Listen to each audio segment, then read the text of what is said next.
Hello students, very warm good morning to all of you. आज हम start करने जा रहे हैं हमारा चैप्टर ओवरहेड्स। ओवरहेड एक बहुत ही इजी और बहुत ही इंटरेस्टिंग चैप्टर्स में मैं इसको काउंट करती हूँ।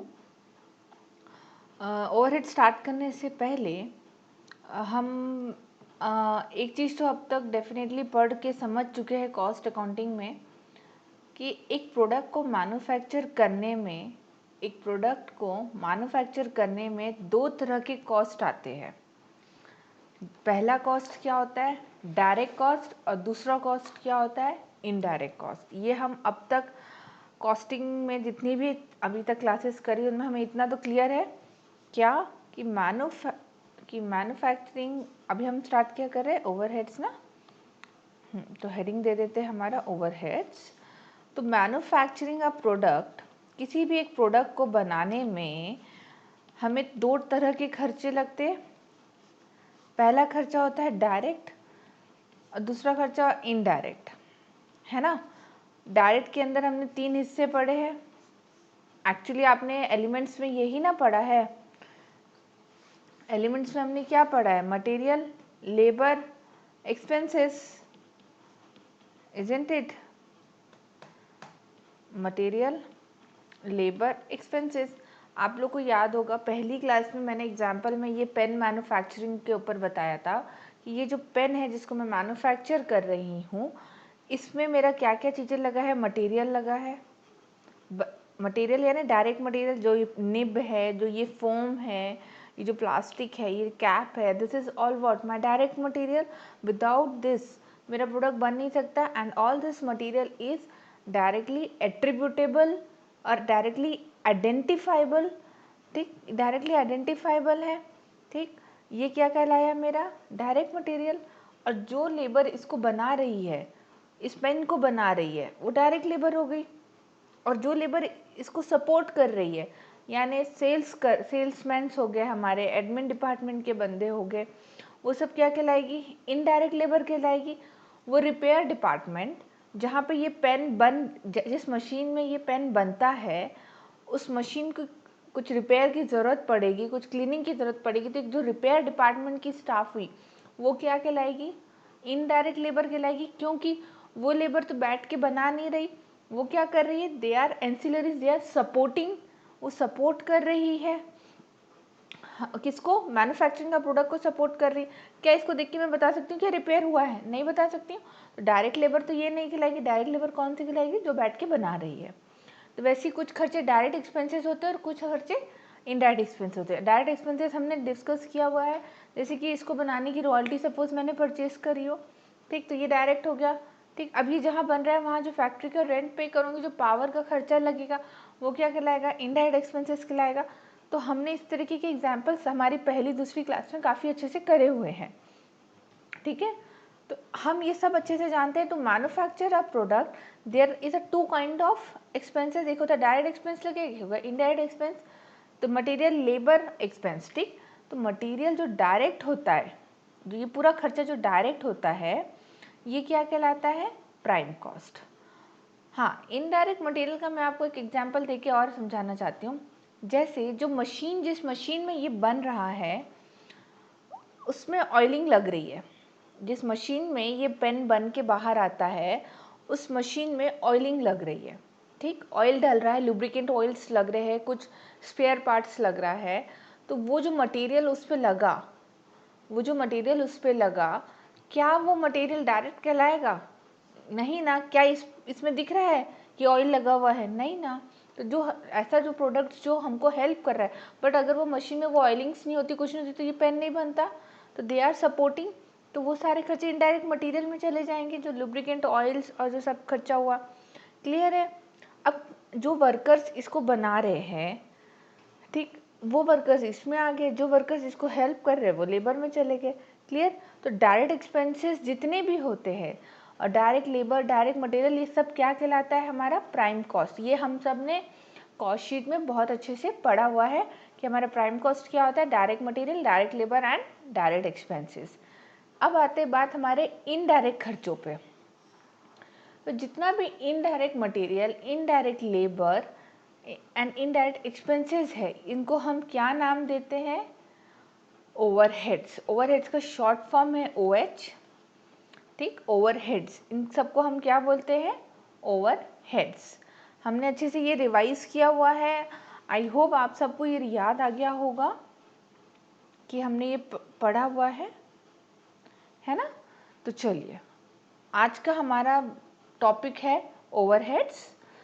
मेरी एक छोटी सी रिक्वेस्ट है आप सबसे, जब हम ओवरहेड पढ़ रहे हैं और या जब हम कॉस्टिंग पढ़ते हैं, आप एकदम शांत दिमाग से लॉजिकली हर चीज़ को सोचेंगे। Everything is have its own logic, ठीक? तो अपने लॉजिक से दिमाग लगा के सब चीज़ को सोचेंगे। क्लियर? और कोई ऐसा टफ नहीं है ये सब्जेक्ट या ये टॉपिक, कोई भी बात बोलूँ, किसी भी चीज़ को आप इजी समझेंगे वो बहुत अच्छे से आपसे बनेगा। जितना टफ समझोगे उतना डर लगेगा, सबसे बड़ी बात तो, ठीक है? चलिए, तो फिर आते हैं हमारे, ये तो हमको समझ में आ गया कि खर्चे दो टाइप के होते हैं, एक ये और एक ये। अब आते हैं दिमाग में बात दूसरा हमारा, इसमें ओवरहेड्स में मैं आपको एक चीज़ और बताना चाहती हूँ, जो कि types of department. Types of department. Department बोलने से आप लोग सब एक चीज़ तो समझ जाते होंगे कि मतलब क्या होता है, यहाँ ये काम होता है, वहाँ वो काम होता है, जैसे है ना, डिपार्टमेंट होते हैं अपने अपने। तो फैक्ट्रीज में डिपार्टमेंट्स को दो हिस्से में डिवाइड किया हुआ है। फैक्ट्रीज में डिपार्टमेंट्स को दो हिस्से में डिवाइड किया हुआ है। एक बोला जाता है प्रोडक्शन डिपार्टमेंट, जो कि कौन होता है? Who produces the product. Who produces the product, इसको बोला जाता है प्रोडक्शन डिपार्टमेंट, ठीक। और एक बोला जाता है सर्विस डिपार्टमेंट। एक क्या बोला जाता है? सर्विस डिपार्टमेंट, ठीक। अब सर्विस डिपार्टमेंट क्या हुआ? ये प्रोड्यूस तो करते नहीं प्रोडक्ट, ठीक है, दे डजंट प्रोड्यूस द प्रोडक्ट। ये क्या करेंगे? It helps the production department, helps the production department. Example ma'am सुनिए, कैंटीन सबसे बड़ा एग्जाम्पल। जो वर्कर्स प्रोडक्शन कर रहे हैं, जो लेबर वहाँ बैठी हुई प्रोडक्शन कर रही है, वो दोपहर का खाना खाएंगी, ठीक। कहाँ जाके खाएंगी? कैंटीन में खाएंगी। तो कैंटीन जो एक अपने में डिपार्टमेंट होगा जो चल रहा है किसी भी फैक्ट्री में, ऐसे तो नहीं कैंटीन का काम हो जाएगा ना, उसके खर्चे लगते हैं, सब कुछ होता होगा, जगह चल रही है, सब है। तो कैंटीन का एक्सपेंसेस, वो कैंटीन क्या है? It's a service department, it helps the production department, क्योंकि खाएंगे नहीं तो काम कैसे करेगी, है ना। अगला एग्जाम्पल सुनिए ध्यान से, स्टोर्स। स्टोर्स कैसे सर्विस डिपार्टमेंट हुआ मैम? तो सुनिए, प्रोडक्शन डिपार्टमेंट काम अपना जो कर रही हैं, उनको मटेरियल लगेगा, वो मटेरियल उनको कहाँ से मिलेगा? वो मटेरियल उनको स्टोर्स से मिलेगा, ठीक। तो स्टोर्स में से वो सारा सामान उठाएंगी अपना। तो जो स्टोर का रेंट होगा या कुछ भी होगा, जो भी स्टोर के सैलरी मैन होंगे, सब होंगे, जो हमने बंदे रखे स्टोर चलाने के लिए, वो क्या हुआ? They all are service department. It helps the production department. Other repair, अगला क्या हुआ? Repair department. अब रिपेयर डिपार्टमेंट में कौन बंदे बैठे हुए थे? जो लोग आपके इंजीनियर्स होंगे, रिपेयर्स जानते हैं मशीन्स की, है ना। अब जो इंजीनियर्स वहाँ बैठे रिपेयर डिपार्टमेंट में, वो आप जैसे बड़े बड़े स्टील प्लांट्स होंगे, टाटा स्टील प्लांट्स है, भिलाई स्टील प्लांट, ऐसे बड़े बड़े स्टील प्लांट्स में क्या होते हैं? इनके बहुत डिपार्टमेंट्स होते हैं। कुछ प्रोडक्शन से रिलेटेड होते हैं, कुछ सर्विस से रिलेटेड होते हैं। सर्विस में वेराइटी ऑफ सर्विसेज होती है, ठीक। रिपेयर डिपार्टमेंट में बड़े बड़े टेक्निकल इंजीनियर्स रहते हैं, आएंगे मशीन को रिपेयर करके जाएंगे, है ना, या मशीन को क्लीन करके जाएंगे ताकि उसमें प्रोडक्शन ना रुके, ठीक। अब फैक्ट्रीज में आप अगर कभी डिस्कवरी चैनल्स देखेंगे तो बहुत बड़ी बड़ी मशीनें होती है। मशीन बन से छोटी सी मशीन नहीं होती, पता नहीं कितनी कितनी बड़ी बड़ी, मतलब एरिया ऑफ फुट के ऊपर ज़मीनें पे मशीनें फिट होती है। तो उनको टेक्निकल्स सारे बैठ के साफ़ करते हैं, काम करते हैं, ठीक करते हैं, रिपेयर करते हैं, ठीक। तो repair department helps the production department, although they doesn't produce any product, ठीक।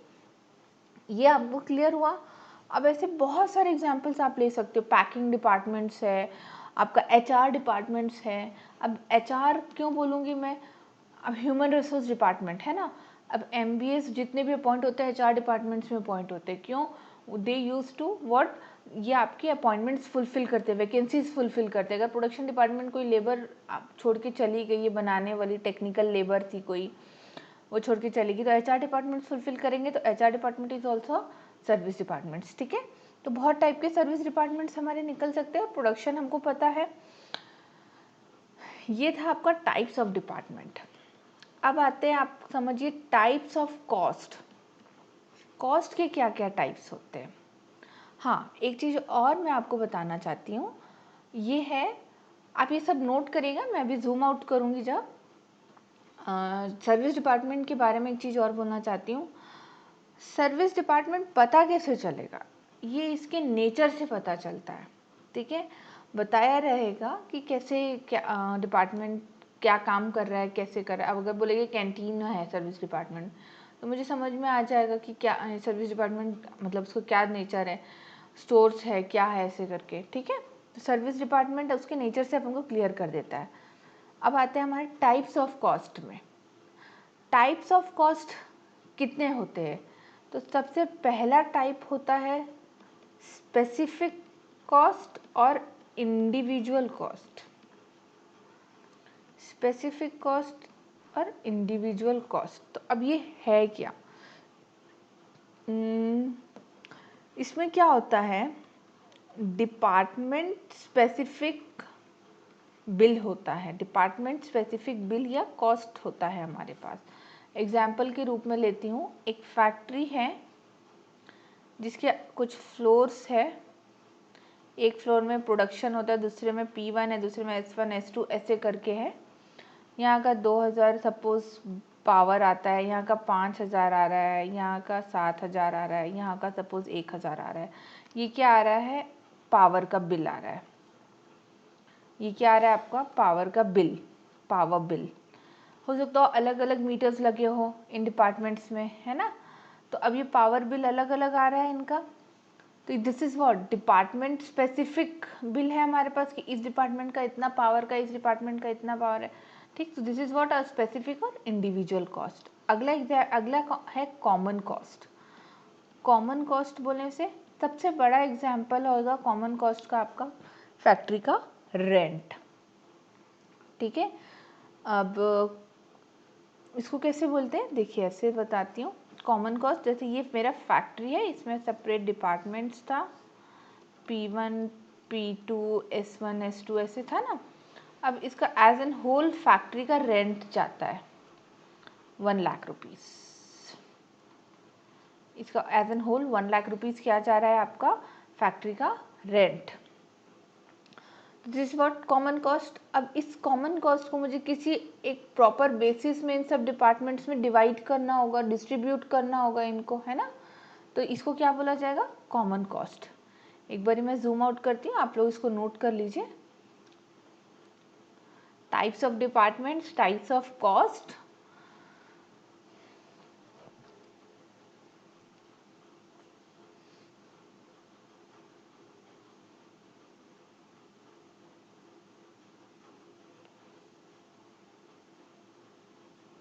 ठीक है, आई होप हो गया होगा। चलिए तो आगे बढ़ते हैं हमारे। अब आपको कुछ बेसिक टर्म्स मैंने समझा दिए ओवरहेड्स में। पहला हमने क्या समझा कि ओवरहेड्स होता क्या है। ठीक, ओवरहेड्स होता क्या है, हमने एलिमेंट ऑफ कॉस्ट से समझा हुआ था। हमारी जो पहली दूसरी क्लास में हमने एलिमेंट ऑफ कॉस्ट पढ़ा था। इनफैक्ट मैंने इसको मटेरियल की स्टार्टिंग में भी आपको रिवाइज कराया था कि एलिमेंट्स ऑफ कॉस्ट 3 प्रकार के होते हैं, मटेरियल, लेबर एंड एक्सपेंसेस। और ये तीनों अपने सब डिविजन्स लेते हैं, डायरेक्ट, इनडायरेक्ट। जितने भी डायरेक्ट खर्चे होते हैं वो प्राइम कॉस्ट कहलाते हैं, और जितने भी इनडायरेक्ट खर्चे होते हैं वो कहाँ पे जाके खड़े हो जाते हैं, ओवरहेड्स में। देन उस ओवरहेड्स को हम फर्दर 4 हिस्सों में डिवाइड करते थे। पहला हिस्सा था हमारा फैक्ट्री ओवरहेड, दूसरा हिस्सा था हमारा एडमिन, तीसरा था हमारा सेलिंग, और चौथा था हमारा डिस्ट्रीब्यूशन। ऐसे 4 हिस्सों में हमने ओवरहेड्स को अलग अलग बैग्स में डाला था। आई होप आपको ये सब रिवाइज हो गया होगा। साथ ही साथ अभी हमने क्या पढ़ा, डिपार्टमेंट दो टाइप के होते हैं, एक होता है प्रोडक्शन डिपार्टमेंट, एक होता है सर्विस डिपार्टमेंट। खर्चे दो टाइप के निकलेंगे आपके। पहला खर्चा आपका कौन सा निकलेगा, स्पेसिफिक और इंडिविजुअल कॉस्ट, यानी दैट कॉस्ट विच जो कि एक पर्टिकुलर डिपार्टमेंट से बिलोंग करता है और हम जानते हैं कि ये खर्चा इसी डिपार्टमेंट का है, ठीक है, तो हम उसमें चार्ज कर देंगे वो खर्चा, ठीक है।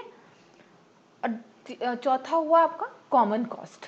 एग्जाम्पल एक और देती हूँ, सपोज आप 4 फ्रेंड्स मिलकर रेस्टोरेंट में पार्टी करने गए, चारों ने होटल में बैठ के खाना खाया, कॉमन बिल आएगा, ठीक। आप उसको फिर डिस्ट्रीब्यूट कर लेंगे डिवाइड बाय 4 करके अपने में, अगर पार्टी कॉमन पार्टी ना हो कि सबने बोला हम मिल के खर्चा करेंगे तो, ठीक है।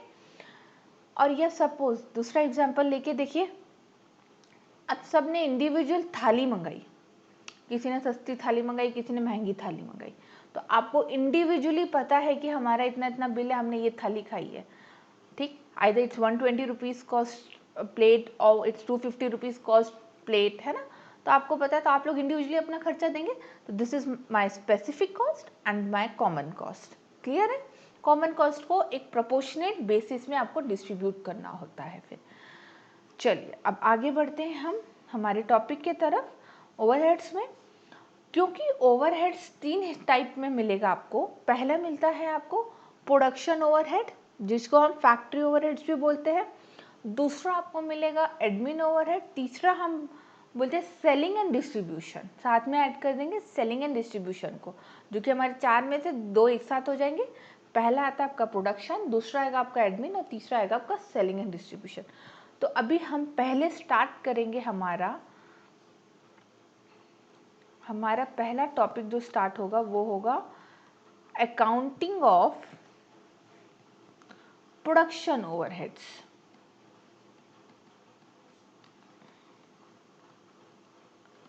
Accounting of production overheads. आपको इस अकाउंटिंग में क्या क्या पढ़ना है, ठीक है। ये मुझे लिखने की तो ज़रूरत नहीं है। ओवरहेड्स को आप 3 टाइप में पढ़ेंगे यहाँ पे। पहला पढ़ेंगे प्रोडक्शन ओवरहेड, जो कि मैंने अभी बोला था। दूसरा पढ़ेंगे आप एडमिन ओवरहेड, तीसरा पढ़ेंगे आप सेलिंग एंड डिस्ट्रीब्यूशन ओवरहेड, ठीक है। ये 3 टाइप ओवरहेड्स को, इसमें हम 3 टाइप के अकाउंटिंग एंड इनका कंट्रोल देखेंगे। तो अकाउंटिंग ऑफ प्रोडक्शन ओवरहेड में सबसे पहले जो हम पढ़ेंगे दैट इज एस्टिमेशन, जो कि क्वेश्चन में गिवन मिलेगा। एक एस्टिमेटेड कॉस्ट ओवरहेड की दी हुई रहेगी। एक एस्टिमेटेड ओवरहेड्स आपको क्वेश्चन में ऑलरेडी गिवन होगा, ठीक है। हाँ, एक चीज़ और स्टूडेंट्स, मैं आपसे एक चीज़ और क्लियर करना चाहती हूँ। जब भी मैं मटेरियल का नाम लूँगी तो आपके दिमाग में सबसे पहले आएगा direct material, unless and until मैं आपको कुछ स्पेसिफाई करूँ, यानी मैं उसको इनडायरेक्ट बोलूँ, तब तक आपके दिमाग में सबसे पहले मटेरियल वर्ड बोलने से डायरेक्ट आना चाहिए, ठीक। लेबर बोलने से सबसे पहले डायरेक्ट आएगा। अगर इनडायरेक्ट होंगे तो हम स्पेसिफाई करेंगे उस चीज़ को। और जब भी हम ओवरहेड बोलेंगे, आपके दिमाग में कभी भी डायरेक्ट मटेरियल, डायरेक्ट लेबर और डायरेक्ट एक्सपेंसेस नहीं आने चाहिए, यानी overheads only belongs to indirect. Clear है। चलिए तो आते हैं हम एस्टिमेशंस पे। प्रोडक्शन ओवरहेड एस्टिमेशंस आपको क्वेश्चन में गिवन रहेंगी, ठीक है, मतलब ओवरहेड्स की एस्टिमेशंस आपके पास क्वेश्चंस में रहेंगी। सेकंड आप इसमें पढ़ेंगे एलोकेशन। सेकंड आप क्या पढ़ेंगे इसमें, एलोकेशन। थर्ड आप इसमें पढ़ेंगे अपॉर्शनमेंट। मैं बताऊंगी, पे हैव पेशेंस, मैं बताऊंगी ये सब होता क्या है। थर्ड आप इसमें क्या पढ़ेंगे, अपॉर्शनमेंट। अब अगर हम आपका चालू करें,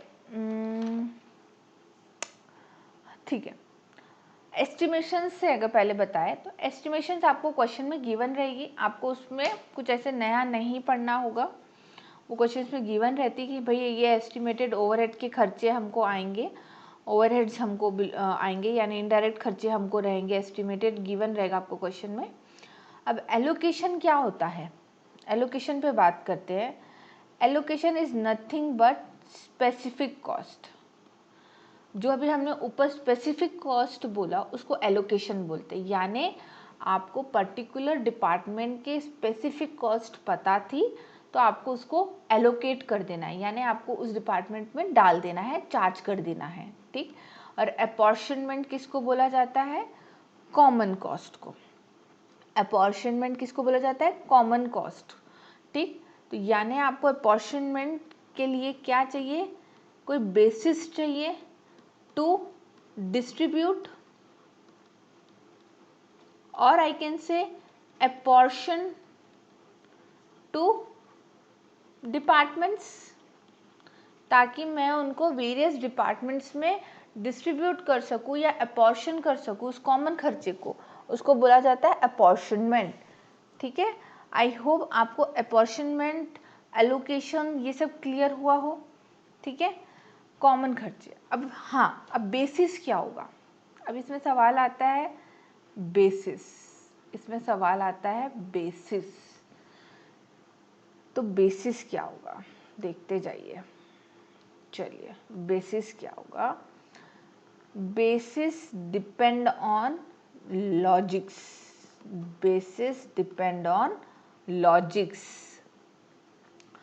लॉजिक्स सिंपल वर्ड है, आपके ब्रेन के ऊपर है सब, आपको लॉजिक्स फिट करने होंगे, ठीक।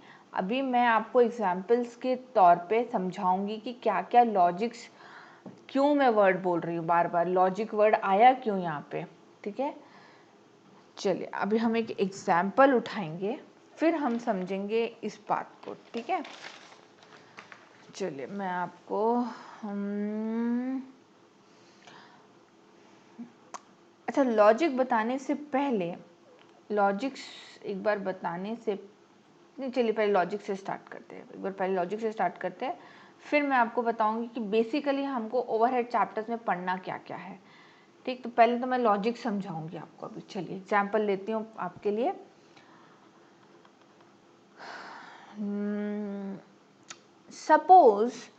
सपोज एक कंपनी में दो टाइप के प्रोडक्ट्स बनते हैं। पहला बन रहा है ट्यूबलाइट और दूसरा बन रहा है फैन, ठीक है। पहला बन रहा है आपका ट्यूबलाइट और दूसरा क्या बन रहा है एक फैक्ट्री में? फैन।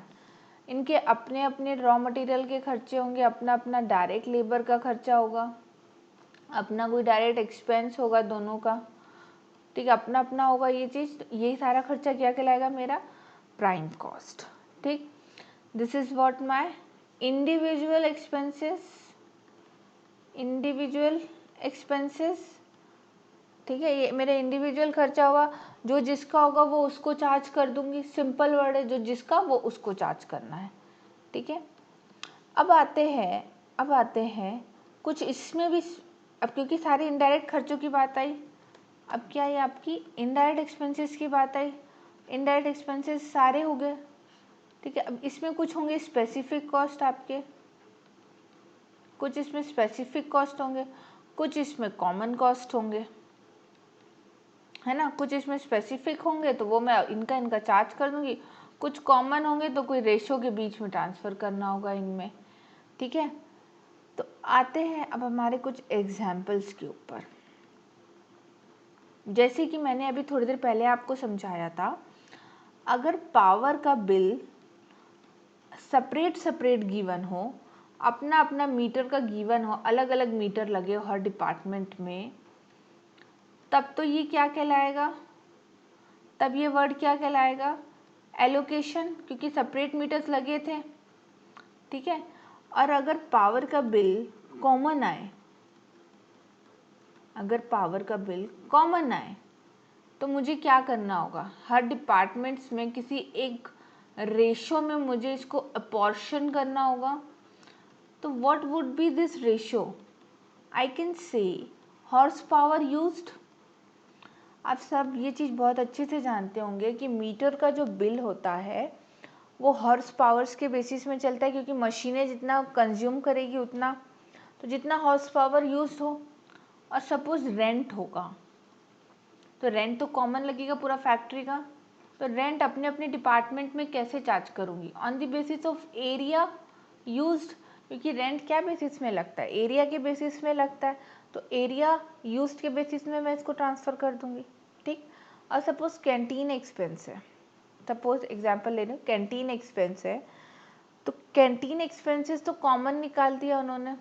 अब वो हिसाब तो नहीं रख सकते ना कि भाई प्रोडक्शन डिपार्टमेंट की इतनी लेबर आके खाई है या फलाना डिपार्टमेंट की इतनी लेबर आके खाई है, इतना रुपए का खाई है, ऐसे तो हिसाब नहीं रख सकते कैंटीन वाले। वो कॉमन खर्चा बता देंगे कि भैया हमारा इतना लग गया। तो अब कैंटीन एक्सपेंसेस कैसे डिवाइड होना चाहिए? On the basis of number of workers. अगर प्रोडक्शन डिपार्टमेंट में 10 वर्कर होंगी तो प्रोडक्शन डिपार्टमेंट में ज़्यादा चार्ज करूँगी, सर्विस डिपार्टमेंट में कम वर्कर्स होंगे तो सर्विस डिपार्टमेंट में कम चार्ज करूँगी। जिस डिपार्टमेंट में जितनी वर्कर, सिंपल बात है, उस डिपार्टमेंट में उतना चार्ज हो जाएगा। क्लियर है? ठीक है। इक्वल भी नहीं कर सकती, गलत हो जाएगा। तो ऐसे कुछ लॉजिक्स होंगे जिसको हमें फिट करके इन खर्चों को डिवाइड करना है। अब इन वर्ड में से इन खर्चों को बोलने से मेरा क्या मतलब है? कौन से इन खर्चे?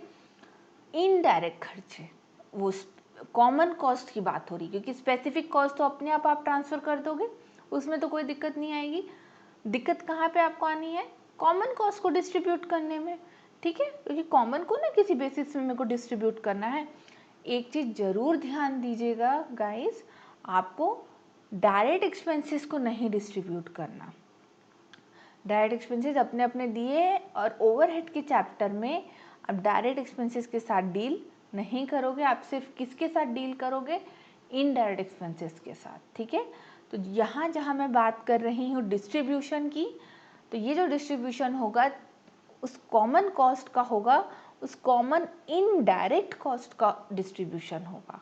क्लियर है? मैं बार बार उस चीज़ को क्लियर कर रही हूँ आप लोगों को। तो इस तरीके से आप डिस्ट्रीब्यूशन करेंगे सारी चीज़ों का। मैं कुछ आप लोग के सामने एग्जाम्पल्स रखना चाहती हूँ जिससे आपको थोड़ा और क्लियर हो जाए। एग्जाम्पल लेते हैं मैनेजर की सैलरी, ठीक। हम यहाँ भी कुछ लॉजिक्स के ऊपर ही थोड़ा बात करेंगे, क्योंकि जो हमारा ओवरहेड का पहला जो टॉपिक है जिसको हम पढ़ेंगे वो पूरा ओवरहेड डिस्ट्रीब्यूशन के ऊपर है, यानी ओवरहेड अपॉर्शनमेंट के ऊपर है। तो इसलिए लॉजिक्स आपके दिमाग में फिट होना बहुत ज़रूरी है। अब अगर मैं बात करती हूँ, आपके रेंट का बात हो गया, सुपरविजन की बात करते हैं। सुपरविजन, तो सुपरविजन का कॉमन खर्चा सपोज पे हो रहा है, सपोज कॉमन खर्चा पे हो रहा है फैक्ट्री का 10,000 रुपये वो एम्प्लॉय लेता है। अब 3 डिपार्टमेंट को वो सुपरवाइज करता है, तो अब कैसे डिवाइड करूँ सुपरविजन को? अब यहाँ क्या हो जाएगा, ओवरहेड में सबसे मज़े की बात ये है, यहाँ जो चीज़ें गिवन होती है ना, उसके बेसिस हमको डिसाइड करना होता है कि हमको किस बेसिस को पकड़ना होगा। जैसे अगर नंबर ऑफ़ वर्कर्स आपके पास गिवन रही तो आप उसको नंबर ऑफ़ वर्कर्स के बेसिस में कर देंगे। फलाना डिपार्टमेंट में ज़्यादा वर्कर्स थी, उसको ज़्यादा टाइम लगा वहाँ सुपरवाइज करने में, तो इसलिए वहाँ उस हिसाब से नंबर ऑफ़ वर्कर्स का प्रोपोर्शन उठा लेंगे आप, ठीक है। डिपेंड करता है क्या खर्चा दिया। अगर सुपरविजन सपोज पर्टिकुलर डिपार्टमेंट्स का खर्चा दे दिया कि इस डिपार्टमेंट में इतना सुपरवाइज़र लगा था, वहाँ इतना लगा था, ठीक है, तो उस डिपार्टमेंट में उतना चार्ज कर लोगे आप। क्लियर है? अब आप बात करते हैं हम लाइटिंग। आप लोग को एक लाइटिंग का पॉइंट मिलेगा क्वेश्चंस में ओवरहेड में। जो चीज़ मैं अभी बोल रही हूँ उसको ध्यान से समझिए, और हो सके तो आप लिख भी सकते हैं। अगर हम यहाँ पे लाइटिंग की बात करते हैं, देखिए पावर, मैं एक चीज़ बताना चाहती हूँ, ज़्यादातर बच्चे पावर और लाइटिंग के बीच कंफ्यूज होते हैं। लाइटिंग्स बोलने से पावर नहीं होता, ठीक। ट्यूब लाइट्स, लाइटिंग्स बोलने से वो पावर प्लग्स हो गए, वो ट्यूब लाइट्स होगी, वो पंखे हो गए जो लग रहे हैं, ठीक है। अब क्या है, अगर हर डिपार्टमेंट के नंबर ऑफ लाइट पॉइंट्स पता चल जाए कि मतलब कितना लाइट्स कहाँ कहाँ लगा हुआ है, यहाँ 4 लाइट लगा था, वहाँ 5 लाइट लगा था, तो जहाँ जितना लाइट लगेगा वहाँ लाइटिंग का खर्चा उतना ज़्यादा डालेंगे। तो नंबर ऑफ़ लाइट पॉइंट्स पता चल गए तो उस बेसिस में आप डिस्ट्रीब्यूट कर सकते हैं। और suppose number of light points नहीं दिया है बट एरिया दिया है, कौन सा डिपार्टमेंट कितना ले रहा है, तो उस बेसिस में ट्रांसफ़र कर दोगे। क्यों उस बेसिस में ट्रांसफ़र कर दोगे?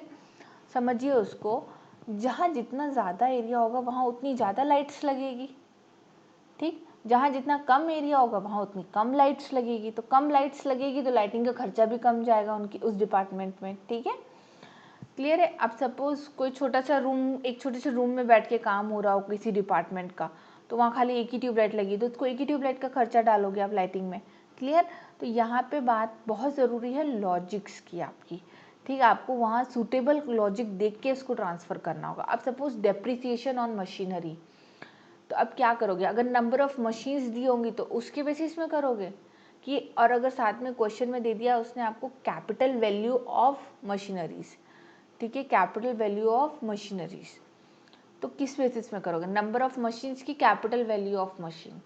एक चीज़ बताइए, नंबर ऑफ मशीन्स तो होना ही नहीं चाहिए, नंबर ऑफ मशीन्स के बेसिस में तो होना नहीं चाहिए। कोई मशीन की कॉस्ट ज़्यादा होंगी तो डेप्रिसिएशन भी ज़्यादा होगा, किसी मशीन की कॉस्ट कम होंगी तो डेप्रिसिएशन भी कम होगा, है ना।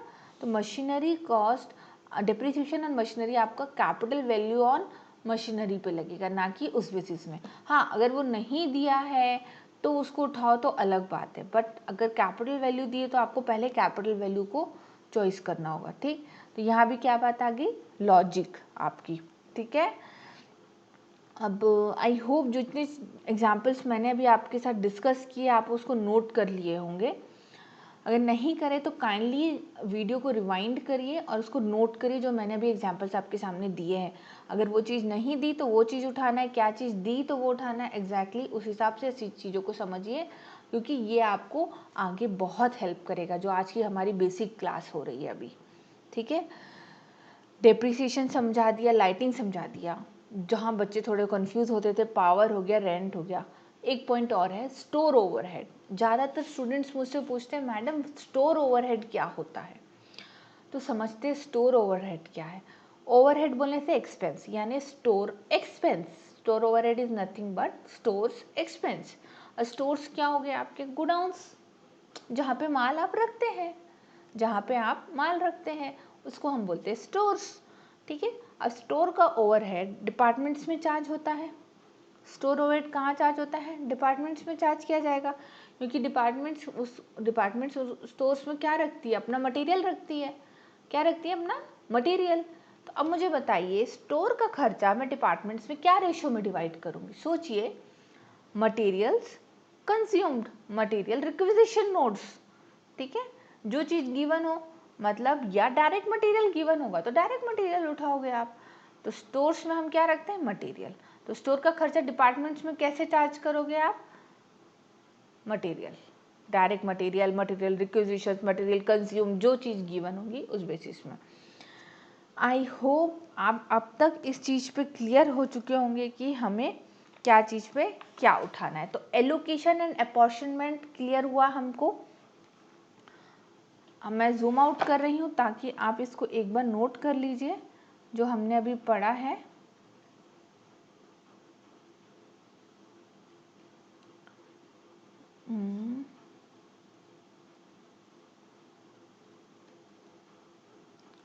हम अभी ये पढ़ रहे थे, कॉमन कॉस्ट तक हम पढ़ चुके हैं, हमने अभी ये नया पढ़ा था, ये आपने नोट कर लीजिए। और जितने एग्जाम्पल्स मैंने अभी ओरली दिए हैं उनको भी नोट करिए।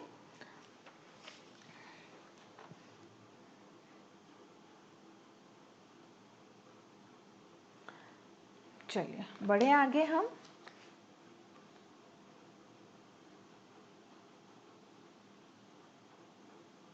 आइए तो हम बढ़ते हैं हमारे टॉपिक की तरफ।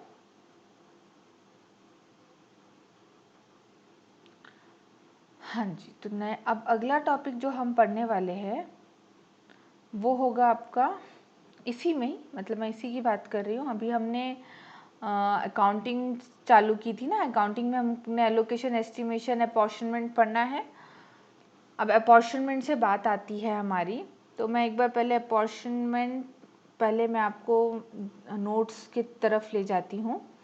ये रहा आपका ओवरहेड चैप्टर के नोट्स हैं आपके, ठीक है। Accounting and control of production departments, अभी जैसे मैंने बताया classification and collection of overhead, allocation, apportionment of overhead, फिर रीअपॉर्शनमेंट, ये सब अभी समझ में आएगा क्योंकि अभी मैंने और भी बातें करनी है आपके साथ, तो ये और चीज़ें क्लियर होएगी। ठीक है, इसलिए मैं अभी इसको डिस्कस नहीं कर रही हूँ। मैं एक बार जस्ट आपके साथ अपॉर्शनमेंट डिस्कस करना चाहती थी कि कौन सा खर्चा कितना जाएगा। आप लोग इसको ध्यान से रीड करिएगा आराम से, और कोई डाउट आएगा तो मुझसे ज़रूर क्लियर करिएगा। रेंट क्या बेसिस में जाएगा? Floor area. ठीक है, other building expenses floor area. Depend करता है, कुछ चीज़ें दे दी हो अलग ऐसी जो बताए तो अलग बात है। लाइटिंग फ्लोर एरिया, अगर लाइटिंग का लाइट पॉइंट्स दे दिया तो लाइट पॉइंट से पहले उठाएंगे। ठीक है, फायर प्रिकॉशन सर्विसेज जो हो गई, ऑब्वियस सी बात है। ठीक, या पॉइंट्स बता दें यहाँ यहाँ फायर प्रिकॉशंस लगे हुए हैं। एसीज हो गए तो वो भी वैसे हो गया, या नंबर ऑफ डिपार्टमेंट्स के बेसिस में डाल दीजिए एसीज कहाँ कितने लगी है। ठीक है, पर्क्स हो गए तो number of workers, labour welfare expenses, her department में जहाँ जितनी लेबर होंगी वहाँ उतना लेबर वेलफेयर एक्सपेंस बढ़ेगा, तो ये कुछ खर्चे हो गए। सुपरविजन हो गया, कॉम्पनसेशन टू द वर्कर्स, ये डायरेक्ट वेजेस के बेसिस में जाएगा। ठीक है, हॉलीडे पे, ईएसआई, पीएफ कंट्रीब्यूशन, ध्यान दीजिएगा पीएफ कंट्रीब्यूशन डायरेक्ट वेजेस के बेसिस में जाएगा। क्यों जाएगा? आप सब बहुत अच्छे से जानते हैं डायरेक्ट वेजेस का परसेंटेज होता है पीएफ, यानी 10% ऑफ वेजेस, 5% ऑफ वेजेस, इसलिए वेजेस के बेसिस में ये डिस्ट्रीब्यूट होगा, ना कि नंबर ऑफ वर्कर्स के बेसिस में जाएगा। लॉजिक बहुत सही फिट करना है आपको, अपना दिमाग बहुत फास्ट चलाना है इसके लिए। ठीक है, पर्क्स किसके ऊपर डिपेंड करता है? जिसकी जितनी ज़्यादा वेजेस होंगी उसको उतने ज़्यादा पर्क्स होंगे, क्योंकि जिसकी ज़्यादा वेजेस होंगी उसकी पोजीशन भी बहुत अच्छी होंगी, उसकी स्केलिंग भी बहुत अच्छी होंगी वहाँ पे। ठीक है, डेजिग्नेशन अच्छा होगा तो पर्क्स भी अच्छे मिलेंगे, है ना। एक चौकीदार के पर्क्स अच्छे होंगे कि एक मैनेजर के पर्क्स अच्छे होंगे? पर्क्स बोलने से पर्क्यूसिट्स, आई होप आप इनकम टैक्स पढ़ चुके हैं, आप जानते हैं पर्क्यूसिट्स क्या होते हैं। जनरल ओवरहेड्स हो गए। अब जनरल ओवरहेड्स के बीच में आके बच्चे कई बार कंफ्यूज आते हैं कि इसमें किस में से उठाए, डायरेक्ट लेबर, डायरेक्ट वेजेस और मशीन आवर्स जो आपके पास गिवन हो, और नीचे नोट डाल दीजिए कि हमने जनरल ओवरहेड्स इस बेसिस में लिया है। ठीक है, पहला प्रेफरेंस डायरेक्ट लेबर को दीजिएगा हमेशा। फिर आगे डेप्रीसिएशन हो गया, अभी हमने डिस्कस किया था capital values, power, steam consumption, technical estimates के बेसिस में। लाइटिंग एक्सपेंसेस, अगर लाइट पॉइंट्स अभी मैंने बात कर ली। इलेक्ट्रिक पावर की बात हुई तो हॉर्स पावर गिवन होगा, या नंबर ऑफ मशीन आवर्स दिया होगा कि इधर इतनी मशीनें इतने घंटे चली थी। मटेरियल हैंडलिंग, स्टोर ओवरहेड्स, ये सब अभी हमने डिस्कस किया था। ठीक है, तो अभी तक हम सब कुछ डिस्कस कर चुके हैं जो अभी रीड किया था। चलिए, तो अब आते हैं अपॉर्शनमेंट, जिसको हम डिस्ट्रीब्यूशन भी बोलते हैं। तो जो डिस्ट्रीब्यूशन की बात कर रही हूँ मैं, तो डिस्ट्रीब्यूशन दो टाइप में होगा। डिस्ट्रीब्यूशन अपन दो टाइप का पढ़ेंगे। पहला पढ़ेंगे हम प्राइमरी डिस्ट्रीब्यूशन। पहला डिस्ट्रीब्यूशन को क्या बोला जाएगा? Primary distribution.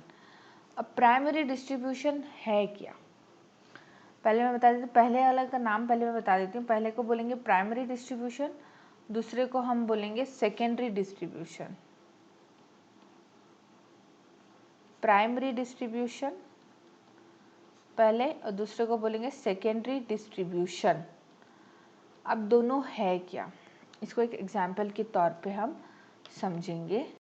Primary secondary start करने से पहले मैं आप लोग को कुछ नोट्स बोलो लिख लीजिए, या आपके समझने के लिए मैं कुछ बताना चाहती हूँ, कह सकते हैं। मैं आपको कुछ लिखाती हूँ उससे पहले।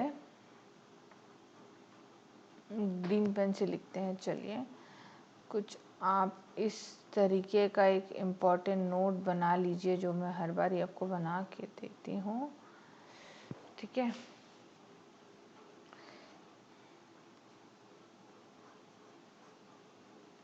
तो ये कुछ एक इम्पॉर्टेंट नोट लिख लीजिए पहले।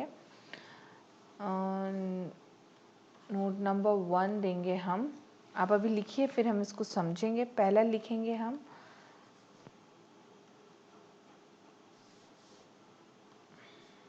लिखेंगे डायरेक्ट। पहला हम लिखेंगे direct cost of production department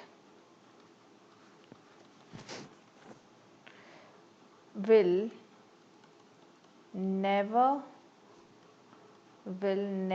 come in distribution of overhead. Second, any cost, whether direct or indirect, of service department,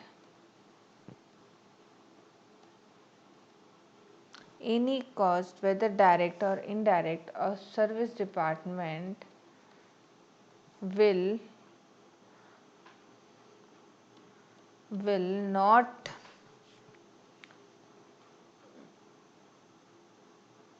be prime cost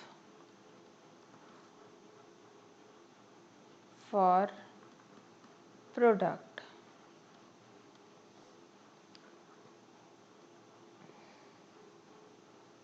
ठीक है, ये हो गए आपके दो नोट्स। अब हम बात करेंगे इन दो नोट्स के बारे में पहले, फिर हम बात करेंगे आपके इसके बारे में, प्राइमरी डिस्ट्रीब्यूशन और सेकेंडरी डिस्ट्रीब्यूशन। ये जो दो नोट्स मैं आपके साथ अभी डिस्कस करने जा रही हूँ, ये बहुत इम्पॉर्टेंट बात है। ये क्वेश्चन सॉल्व करते टाइम सिली मिस्टेक्स के कारण आप मार्क्स गवा सकते हैं, ये छोटी सी। तो पहला नोट देखिए, direct cost of production department will never come in distribution of overhead. अब इसको एग्जांपल से समझते, दो डिपार्टमेंट ले लेती हूँ, दो प्रोडक्शन डिपार्टमेंट है और दो सर्विस डिपार्टमेंट है। ठीक है, दो डिपार्टमेंट्स है, दो प्रोडक्शन डिपार्टमेंट्स है और दो सर्विस डिपार्टमेंट्स है।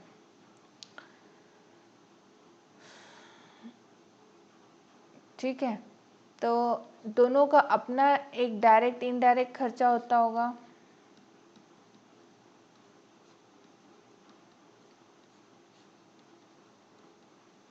दोनों के अपने डायरेक्ट इनडायरेक्ट खर्चे होते होंगे। एग्जाम्पल के रूप में लेके देखो, प्रोडक्शन के तो डायरेक्ट इनडायरेक्ट खर्चे आप बहुत अच्छे से समझ सकते हैं। जैसे लेबर जो बना रही है वो डायरेक्ट खर्चा, जो प्रोडक्शन में जो मटेरियल लग रहा है वो डायरेक्ट खर्चा है ना। तो प्रोडक्शन डिपार्टमेंट के तो खर्चे में अपन को कोई दिक्कत ही नहीं है। अब सर्विस डिपार्टमेंट में सपोज डिपार्टमेंट थी कैंटीन, तो कैंटीन के कुछ अपने डायरेक्ट इनडायरेक्ट खर्चे होते होंगे। जैसे जो कैंटीन में खाना बन रहा है तो जो कुक है वो डायरेक्ट खर्चे में चला जाता होगा, है ना। और जो एंसिलरीज है, वेटर्स है, जो मैनेजर है, जो वहाँ कुक जो बाहर बैठता है काउंटर में, वो सब कहाँ चले गए, इनडायरेक्ट में चले गए। ठीक है, डायरेक्ट मटेरियल इनका अपना होगा, इनडायरेक्ट मटेरियल अपना होगा, है ना। तो दोनों चारों डिपार्टमेंट्स में अपने कुछ कुछ डायरेक्ट कुछ इनडायरेक्ट खर्चे होते होंगे। ठीक, तो जितना भी खर्चा, direct cost of production department will never come in distribution of overhead. हम सब जानते हैं डायरेक्ट कॉस्ट क्या होता है, प्राइम कॉस्ट। बट यहाँ ध्यान दीजिएगा एक बात को, प्राइम कॉस्ट का मतलब ये नहीं होता है कि भाई हर डायरेक्ट खर्चा, वो डायरेक्ट खर्चा जो प्रोडक्ट को बनाने में लग रहा है, वर्ड ध्यान दीजिएगा, वो डायरेक्ट खर्चा बोला जाएगा जो प्रोडक्ट को बनाने में लग रहा है, प्रोडक्ट आ रहा है। ठीक है, तो जो प्रोडक्शन डिपार्टमेंट में जो डायरेक्ट खर्चा है ये क्या कहलाएगा, मेरा प्राइम कॉस्ट। ये क्या कहलाएगा, मेरा प्राइम कॉस्ट।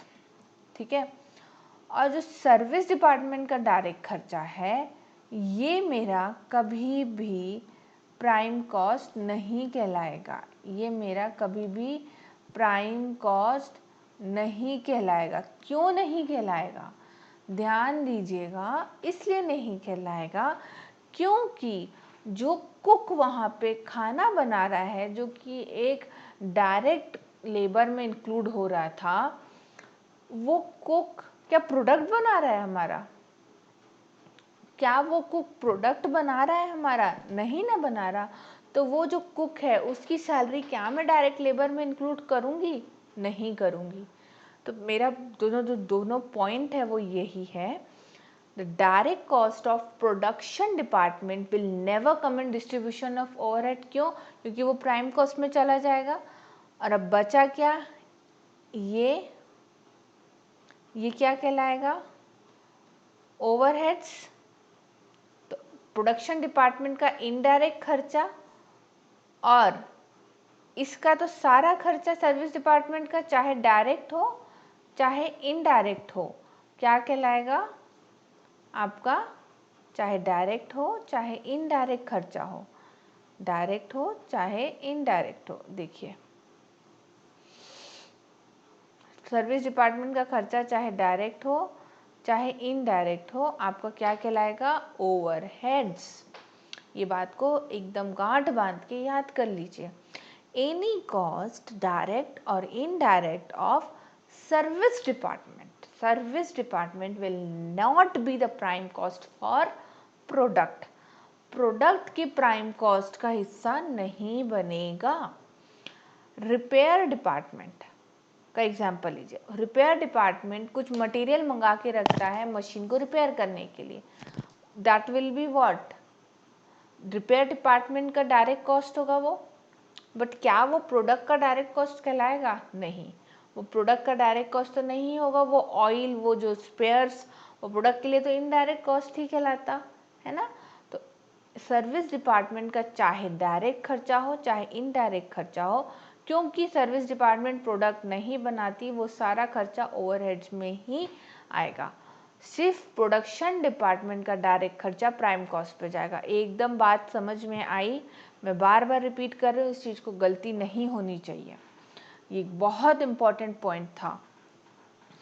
आपको लिखना है एग्जाम्पल, आप हिंदी में अपनी भाषा में जिसमें लिखना चाहते हैं लिख लीजिए। कैंटीन का एग्जाम्पल है, आपका रिपेयर्स का एग्जाम्पल है। उनका खुद का जो डायरेक्ट मटेरियल होगा वो, जो उनकी खुद की जो इंजीनियर्स, जो डायरेक्ट लेबर होंगी जो रिपेयर कर रही है, वो प्रोडक्ट के लिए काम कर रही है बट प्रोडक्ट नहीं बना रही, इसलिए वो डायरेक्ट लेबर में इंक्लूड नहीं होंगी, वो प्राइम कॉस्ट में नहीं जाएगी। वो सारी कहाँ पे जाएगी? इनडायरेक्ट। तो चाहे सर्विस डिपार्टमेंट का डायरेक्ट इनडायरेक्ट हो, वो सारा ओवरहेड कहलाएगा। क्लियर है? तो चलिए, अब हमारा डिस्कशन चालू होने जा रहा है आपके प्राइमरी डिस्ट्रीब्यूशन और सेकेंडरी डिस्ट्रीब्यूशन के ऊपर। अब what is primary distribution and what is secondary distribution, आइए अब बात करेंगे हम उसके ऊपर। तो चलिए, उससे पहले हम बनाते हैं एक स्टेटमेंट ऑफ प्राइमरी डिस्ट्रीब्यूशन। जो मैं अभी आज क्लास में आपको बता रही हूँ, इसको प्लीज़ नोट करते जाइए अपने साथ साथ। ये नोट्स आपको बहुत हेल्प करेंगे आगे पढ़ने में। Statement of primary distribution. P1, P2, S1, S2, ठीक है। तो यहाँ आएगा आपका डायरेक्ट, यहाँ आएगा आपका डायरेक्ट मटेरियल। यहाँ पे मैं क्या लिखने जा रही हूँ अभी? पहले डायरेक्ट मटेरियल, ठीक है। और फिर यहाँ हो गया डायरेक्ट लेबर, फिर हो गया डायरेक्ट एक्सपेंस, ठीक है। एंड देन आपका आएगा इनडायरेक्ट मटेरियल, फिर आएगा आपका इनडायरेक्ट लेबर, देन आपके इनडायरेक्ट एक्सपेंस, ठीक है। यहाँ पे एक बेसिस का कॉलम भी बनाएंगे हम, एक बेसिस का कॉलम बनाएंगे हम। P1 मैं यहाँ लिख ले रही हूँ, बेसिस, इनडायरेक्ट एक्सपेंस, फिर हो गया कुछ अदर स्पेसिफिक कॉस्ट बोल दो जो क्वेश्चन में गिवन होंगी, एंड अदर कॉमन कॉस्ट हो गया। कुछ इस तरीके से कुछ आपके पास स्टेटमेंट आपको बनाना होगा, इन्फॉर्मेशंस दी होंगी। तो आते हैं, बात करते हैं पहले हमारा डायरेक्ट मटेरियल, डायरेक्ट लेबर और डायरेक्ट एक्सपेंस पे। तो इस पे एक चीज़ ध्यान देने वाली है आप लोगों की, यहाँ पे कुछ नहीं आएगा, यहाँ पे कुछ नहीं आएगा, यहाँ भी और यहाँ भी कुछ नहीं आएगा। क्लियर है? और ये जो खर्चा होगा, ये कौन सा खर्चा होगा? एलोकेशन बोला जाएगा। और यहाँ पे आएगा, यहाँ पे आएगा और यहाँ पे सब जगह आएगा। क्लियर है ये बात? क्यों? क्योंकि जितना भी डायरेक्ट खर्चा सर्विस डिपार्टमेंट्स का है वो सारा खर्चा क्या कहलाता है? इनडायरेक्ट ही कहलाता है एक तरीके से। तो यहाँ पे वो खर्चा एलोकेट कर दिया जाएगा। एलोकेट क्यों करेगा? क्योंकि स्पेसिफिक डिपार्टमेंट वाइज ये खर्चा मेरे पास होगा। ठीक है, अब आते हैं बात इन तीनों की। तो इन तीनों की बात करेंगे अगर हम, तो यहाँ आएगा, यहाँ भी आएगा, यहाँ भी आएगा, क्योंकि अभी मैं क्या बात कर रही हूँ? स्टेटमेंट ऑफ प्राइमरी डिस्ट्रीब्यूशन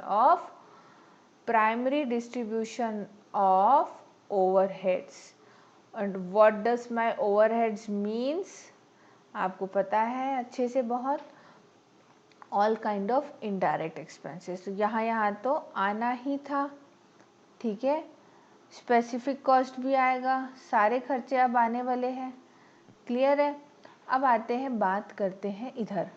अगर indirect material, indirect labour, indirect expense if specific given होगा तो हम स्पेसिफिक डाल देंगे, और अगर इफ कॉमन दिया होगा तो हम अपॉर्शन कर देंगे। अपॉर्शन किस में करेंगे? कोई सूटेबल बेसिस में अपॉर्शन कर देंगे। सेम इसकी भी बात, ये स्पेसिफिक जाएगा और ये क्या होगा? ये डायरेक्ट एलोकेट कर दिया जाएगा उनको, और ये क्या कर दिया जाएगा? अपॉर्शन। तो एलोकेट एंड अपॉर्शन वर्ड आप लोग को आई होप बहुत अच्छे से क्लियर होगा, क्योंकि आगे ये टर्म्स मैं बार बार यूज़ करूँगी, एलोकेट एंड अपॉर्शन। तो इस तरीके से आप क्या करेंगे? पहले खर्चों को डिस्ट्रीब्यूट करेंगे, खर्चों को डिस्ट्रीब्यूट करेंगे। यहाँ वर्ड क्या आ रहा है? खर्चे। खर्चों को डिस्ट्रीब्यूट करेंगे वेरियस डिपार्टमेंट्स में। ये वो डिपार्टमेंट्स हैं जो काम करती हैं। ठीक है, जो काम करती हैं, जिन पे खर्चा हो रहा है। ठीक है, फलाना डिपार्टमेंट में इतना खर्चा, फलाना सब कुछ, ये वो डिपार्टमेंट है जो काम करती है, जिन पे खर्चा हमारा हो रहा है। इनको हम उन खर्चों को डिपार्टमेंट्स में चार्ज करेंगे, डिस्ट्रीब्यूट करेंगे। फिर क्या होगा? इनका निकलेगा एक खर्चा। इन सब डिपार्टमेंट का क्या निकलेगा? अपना एक खर्चा। क्लियर है? ये क्या निकला? टोटल प्राइमरी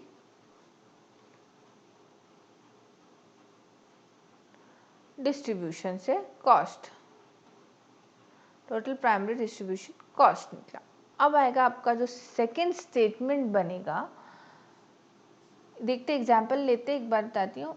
2 लाख आया सपोज, यहाँ आपका 1 लाख आया सपोज, 1 लाख आया, यहाँ आपका 3 लाख आ गया, यहाँ आपका फिर से सपोज 2 लाख आ गया, ऐसे करके कुछ खर्चा आ गया। अब बनेगा स्टेटमेंट ऑफ सेकेंडरी डिस्ट्रीब्यूशन। अब क्या होता है? What is secondary distribution? समझते हैं व्हाट इज सेकेंडरी डिस्ट्रीब्यूशन। अब एक चीज़ देखिए, हमारा जो प्रोडक्ट है, ये जो पेन था, ये बना तो 2 ही डिपार्टमेंट में रहा है, प्रोडक्शन 1 एंड प्रोडक्शन 2 डिपार्टमेंट में हमारा प्रोडक्ट बन रहा है। सर्विस डिपार्टमेंट तो सिर्फ सपोर्ट कर रही है, बट किसको सपोर्ट कर रही है? प्रोडक्शन को सपोर्ट कर रही है। तो जो ये 3 लाख का खर्चा बैठा है सर्विस डिपार्टमेंट का, ये कायदे से तो इस प्रोडक्शन डिपार्टमेंट को ही हमें चार्ज करना चाहिए। क्यों बैठा? क्योंकि ये खर्चा उन्हीं के कारण ना बैठा। तो कायदे से ये जो खर्चा है, ये हमको ऐसे चार्ज कर देना चाहिए इन लोगों को। सेम इस खर्चे को भी यहाँ चार्ज करो, इस खर्चे को भी यहाँ चार्ज करो, है ना? ऐसे ये खर्चे दोनों डिपार्टमेंट्स में चार्ज हो जाने चाहिए, क्योंकि ये खर्चा हमको पड़ा ही क्यों? प्रोडक्शन के कारण हमको ये खर्चा देना पड़ा। ठीक है, तो जो हमारी सर्विस डिपार्टमेंट है, जो सपोर्ट डिपार्टमेंट है, that helps in the production but not produces the product, तो ये जो सारा चार्ज है जो हमको सर्विस डिपार्टमेंट में या सपोर्ट डिपार्टमेंट में लग रहा है, ये हमको कौन रिकवर करके दे पाएगा? Production department. तो इसके लिए हम बनाएंगे सेकेंडरी डिस्ट्रीब्यूशन, जिसमें होता क्या है? सर्विस डिपार्टमेंट का जो खर्चा आता है, service department expenses is distributed और distributed, or I can say further apportioned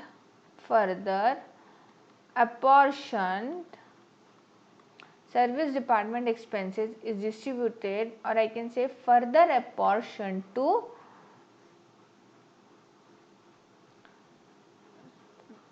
production departments. और ये क्या बेसिस में होगा, क्या बेसिस में अपॉर्शन होगा, बेसिस क्या होगा इसका अपॉर्शन करने का आपका, क्वेश्चन में ये गिवन होगा। गिवन क्या होगा, या तो परसेंटेज गिवन होगा, percentage of services given to production department, यानी जिस डिपार्टमेंट को जितना ज़्यादा सर्विस दे रहा है वो उस डिपार्टमेंट में वो परसेंटेज के हिसाब से हम चार्ज करेंगे। सपोज प्रोडक्शन 2 में 60% देता है और प्रोडक्शन 1 में 40% देता है, तो उस हिसाब से चार्ज करेंगे। ये क्वेश्चन में गिवन होगा, और या तो कोई रेशो गिवन होगा, या बता देगा कि इस रेशो में इसको ट्रांसफ़र करना है या वो, और या तो वो आई कैन से कि नेचर बता देगा डिपार्टमेंट का। सपोज कैंटीन है सर्विस डिपार्टमेंट 1 में, तो हमको नेचर बता दिया तो हम जान सकते हैं कि कैंटीन है तो भाई नंबर ऑफ़ वर्कर्स के बेसिस में कर दो, ठीक है। तो वो क्वेश्चन में आपके पास गिवन होगा कुछ ना कुछ, जिससे आपको पता चले कि हमको क्या बेसिस में सेकेंडरी डिस्ट्रीब्यूशन करना है। क्लियर है? सेकेंडरी डिस्ट्रीब्यूशन समझ में आया कि इसमें हमको करना कुछ नहीं है, सर्विस डिपार्टमेंट के खर्चे प्रोडक्शन डिपार्टमेंट में चार्ज करने। क्लियर? अब हम आते हैं एक एग्जाम्पल की तरफ, ठीक है, क्योंकि बहुत हो गया हमारा थियोरेटिकल पार्ट, हम पढ़ते हैं अब हमारे एग्जाम्पल की तरफ बढ़ते हैं। हम एक क्वेश्चन 1 बनाएंगे आपके प्रैक्टिस क्वेश्चन का, क्वेश्चन नंबर 1।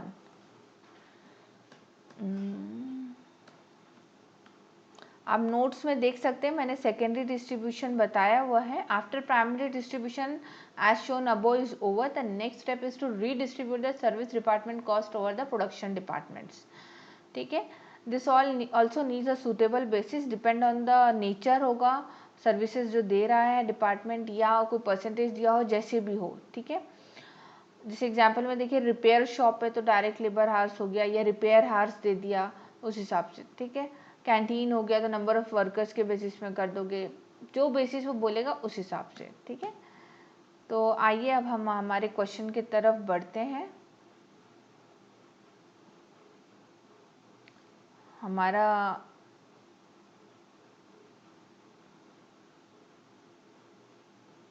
चलिए फिर प्रैक्टिकल क्वेश्चन, क्वेश्चन नंबर 1 बनाएंगे हम। A factory has 3 production departments, P1, P2, P3. एक minute, P1, P2 and P3, ठीक है। ये 3 प्रोडक्शन डिपार्टमेंट्स हैं हमारे, और 2 सर्विस डिपार्टमेंट्स हैं हमारे पास, S1 and S2। The following overheads and other informations are extracted from the books for the month of January. आपके पास एक्सपेंसेस दिए हैं, रेंट, रिपेयर, डेप्रीसिएशन, लाइटिंग, देखिए ये सारे कॉमन खर्चे आपको दे दिए हैं, और पर्टिकुलर्स दे दिया है, कोई रेशोज बता दिए है कि यहाँ इतने वर्कर्स काम करते हैं या इतना एरिया है, ये सब दे दिया है। एलोकेट और apportion the overheads among the various departments on suitable basis. अभी इसने यहाँ पे क्या बात की है, सिर्फ सिंपल एलोकेशन और अपॉर्शन, यानी this is my primary distribution का क्वेश्चन है ये, ठीक है। इसने अभी हमको सर्विस डिपार्टमेंट का कुछ बताया ही नहीं जो हम सर्विस डिपार्टमेंट को डिस्ट्रीब्यूट कर पाएंगे। क्लियर है? तो चलिए बढ़ते हैं हमारे क्वेश्चन नंबर 1 के तरफ। प्रिपेयर करते हैं a statement for primary distribution. आप लोग रियली इस चैप्टर को एंजॉय करेंगे अगर आप बहुत अच्छे से इसको प्रैक्टिस करेंगे और इसको आराम से बैठ के तसल्ली से समझेंगे। तो 3 डिपार्टमेंट से P1, P2, P3, and 2 department S1 and S2, ठीक है ना। खर्चे हम नोट कर लेते हैं सारे। रेंट, रिपेयर, डेप्रिसिएशन, लाइटिंग था आपके पास। रेंट, यहाँ एक बेसिस का कॉलम भी बनाएंगे हम, जहाँ हम रेशियोज लिखेंगे। रेंट था, अगला रिपेयर था आपका, रेंट था, रिपेयर था, डेप्रिसिएशन था, लाइटिंग था, देन आपका था सुपरविजन था, फायर इंश्योरेंस था, सुपरविजन था आपका, देन आपका फायर इंश्योरेंस था, फिर ESI कंट्रीब्यूशन था आपका, देन आपका क्या था, पावर था। ऐसे कुछ खर्चे दे दिए थे आपको, खर्चे टोटल बता दिए थे। अब देखिए रेंट क्या बेसिस में लूँगी। बेस्ट बेसिस था एरिया, तो एरिया का क्या रेशियो दिया हुआ है हर डिपार्टमेंट का, 40:30:27:15:15:80। आराम से मैं ये चीज़ बोल सकती हूँ। क्या रेशियो आएगा, 40:30:27:15:8, है ना। 0 0 सबके कट गए, तो ये रेशियो में मैं इन सारे डिपार्टमेंट्स में खर्चे को डिवाइड कर दूंगी। कितना खर्चा बता रहा था कॉमन, 6000 का खर्चा था। तो 6000 का खर्चे को मुझे इस रेशियो में डिवाइड करना है। 40:30:27:15 प्लस 8 किया तो आपका टोटल किया तो 120 आएगा, 120। तो कैसे डिवाइड होगा, 6000 डिवाइड बाय 120 इंटू 40, है ना। 6000 डिवाइड बाय 120 किया तो इंटू 40 किया तो 2000 आएगा यहाँ पे आपका खर्चा। क्लियर है। और यहाँ पे क्या होगा, इंटू 30 हो जाएगा, तो यहाँ पे आपका आएगा 1500, यहाँ आएगा आपका 1350, क्योंकि 50 था ना, तो 50 से हर बार इंटू का, तो जो यहाँ आएगा 750 और यहाँ आएगा आपका 400। 50 था ना, 8 4 द, ठीक है। अब आते हैं रिपेयर्स पे। तो रिपेयर्स क्या बेसिस लूँगी मैं, रिपेयर्स क्या बेसिस लूँ, नंबर ऑफ वर्कर्स, क्या वर्कर्स के ऊपर रिपेयर्स मेरा डिपेंड कर सकता है, वेजेस नहीं, value of plant, stock value, horse power of the plant, simple है, वैल्यू ऑफ प्लांट। जितनी ज़्यादा महंगी मशीन हो सकता है उसको बार बार रिपेयर कराना पड़ता है, क्योंकि this is my next suitable basis, और तो कोई मेरा सूटेबल बेसिस हो नहीं सकता। तो मेरा क्या होगा यहाँ पे, वैल्यू ऑफ प्लांट। क्लियर है, आप लोगों को समझ में आ रहा है, आई होप, कि मैं क्यों क्या ले रही हूँ। इसको मैं एक लाइन से थोड़ा सेपरेट कर लेती हूँ ताकि आप लोग थोड़ा कंफ्यूज ना हो। वैल्यू ऑफ प्लांट, डेप्रिसिएशन का तो सबसे सही बेसिस यही होता है, वैल्यू ऑफ प्लांट। लाइटिंग, क्या लाइट पॉइंट्स गिवन है मेरे पास, नहीं दिया है, तो हॉर्स पावर ऑफ प्लांट लूँ। प्लांट का हॉर्स पावर तो लेना बनता ही नहीं है, प्लांट यानी मशीन का हॉर्स पावर से मेरे को लाइटिंग का तो मतलब नहीं है। तो next suitable basis is what, my area. आते हैं बेसिस सुपरविजन। सुपरविजन कैसे होगा, नंबर ऑफ वर्कर्स, जहाँ जितने डिपार्टमेंट में वर्कर्स काम कर रहे हो। फायर इंश्योरेंस, तो इंश्योरेंस किसका होता है, स्टॉक का हुआ है, लिखा है देखो, फायर इंश्योरेंस फॉर स्टॉक, तो स्टॉक वैल्यू लेंगे। क्लियर है, स्टॉक वैल्यू रहेंगे। हॉर्स आपका अगला क्या था, ESI कंट्रीब्यूशंस। ESI कंट्रीब्यूशन क्या नहीं, एक स्टैट्यूटरी कंट्रीब्यूशन है। तो स्टैट्यूटरी कंट्रीब्यूशंस मुझे क्या रेशो में लेना होगा, ऑब्वियस सी बात है, डायरेक्ट वेजेस, वर्कर्स के बेसिस में तो लेना नहीं है वेजेस। पावर बोलने से हॉर्स पावर ऑफ प्लांट। तो आपको बेसिस समझ में आया, मैंने क्या बेसिस उठाया। आई होप अब आप इस क्वेश्चन को कंप्लीट कर सकते हैं। क्या करना है, अब सिंपल इसका रेशियो निकलेगा।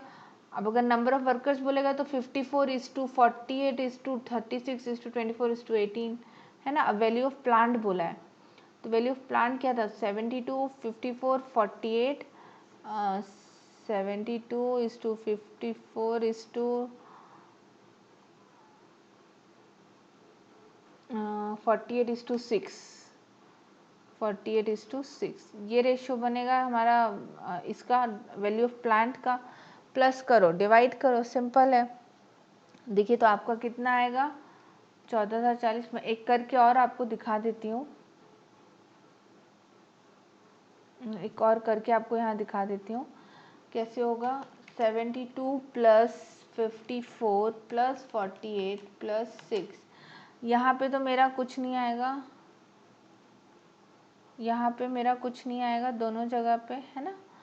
तो ये हो गया आपका, कितना आया 180, और खर्चा कितना दिया था हमारा 3600 divide by 180, 3600 divide by 180 into 72 कर लो, आपका निकल जाएगा 1440। क्लियर है। चलिए आगे बढ़े क्वेश्चन की तरफ। यहाँ पे आएगा आपका 1080, यहाँ आएगा आपका 960, 120, फिर यहाँ आएगा आपका 1080, 810। ऐसे करके आप इस क्वेश्चन को कंप्लीट करिए, अपने तरफ से खुद से कंप्लीट करिए, बिकॉज इसमें ऐसा कुछ नहीं है जो मेरे को कराने लायक होगा। ठीक है, क्लियर है। 1500, यहाँ आएगा आपका 270, यहाँ आएगा 2160। कैसे आ रहा है अब हॉर्स पावर का दोबारा देख के दिखाइए। कितना था हॉर्स पावर का टोटल खर्चा 5400। इस 5400 को मुझे क्या बेसिस में अपोर्शन करना है, हॉर्स पावर। तो हॉर्स पावर क्या था 6:4:3, है ना। 60:40, 60:40:30 15:5। क्लियर है। इसको मैं अच्छे से लिख लेती हूँ एक बारी।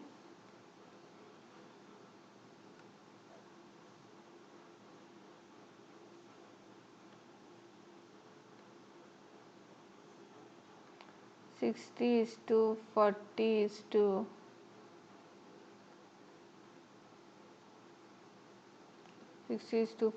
30 is to 15 is to 5। इस रेशियो में मैं इसको डिवाइड कर दूंगी, तो अभी क्या आता है देखिए। 60 प्लस 40 किया तो आपका 130 प्लस 20 किया तो 150 आएगा। 5400 डिवाइड बाय 150 किया इंटू 60 कर दो तो 2160 आएगा। सिंपल।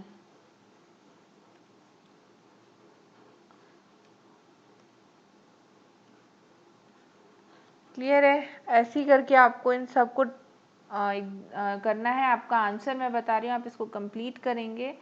8505, यहाँ आएगा 6825, देन आपका आएगा यहाँ 2910 1610। ठीक है, आप इसको कंप्लीट करके लाइए अपना। और क्वेश्चन नंबर 2 आपका होमवर्क होगा, आप उसको बना के लाएंगे अपने तरफ से। मैं आपको एक बार इसका थोड़ा बहुत बता दे रही हूँ, आप इसको खुद से बनाइए, इसमें ऐसा कुछ नहीं। इसको कंप्लीट करिए, टोटल करेंगे, आपका ये आंसर आएगा। This is my primary distribution. ठीक है, तो ये आपका क्वेश्चन 1 हुआ, ये आपका क्वेश्चन नंबर 1 हुआ। अब हम बढ़ते हैं, आपका क्वेश्चन नंबर 2 का मैं आपको रीड कर देती हूँ। आपका क्वेश्चन नंबर 2 आपका होमवर्क होगा, प्राइमरी डिस्ट्रीब्यूशन का जो क्वेश्चन 2 आपका होमवर्क क्वेश्चन जाएगा। तो क्वेश्चन नंबर 2 क्या बोल रहा है, रीड करते हैं।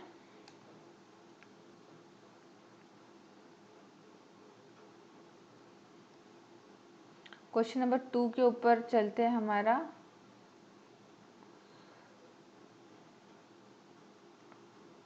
ठीक है, 2 बोल रहा है the Pratap limited is divided into 2 production cost centres A and B and 2 service department X and Y. ठीक है, the following is the summary of overhead cost for the particular period. Work manager's salary is 4000, salary कितनी manager की 4000, power है 21000, contribution to PF 9000, rent दिया है ऐसे करके common खर्चे दे दिए। ठीक, अब देखिए वर्क मैनेजर की सैलरी है 4000। वर्क मैनेजर की सैलरी को मैं क्या रेशियो में ट्रांसफ़र करूँ? Number of workers best suitable यही दिख रहा है। रेंट चला जाएगा आपका एरिया के हिसाब से। पावर, हॉर्स पावर दिया हुआ है मेरे को। कंट्रीब्यूशन टू पीएफ, वेजेस दी हुई है मेरे को। रेंट हो गया, एरिया, प्लांट मेंटेनेंस, तो वैल्यू ऑफ प्लांट दी हुई है मेरे को। कैंटीन का एक्सपेंडिचर, नंबर ऑफ वर्कर्स हो गए, depreciation of plant, value of the plant. ठीक है, तो ये खर्चों में मैं इनको प्रॉपरली अपॉर्शन कर दूंगी। तो क्वेश्चन नंबर 2 भी आप होमवर्क में ले लीजिए, ये आपसे बन जाएगा, इसमें कुछ भी नहीं है। ठीक है, हम आज की क्लास यहीं पे ब्रेक करेंगे और हम नेक्स्ट क्लास में हम अब डिस्कस करने वाले सेकेंडरी डिस्ट्रीब्यूशन को आगे और। ठीक है।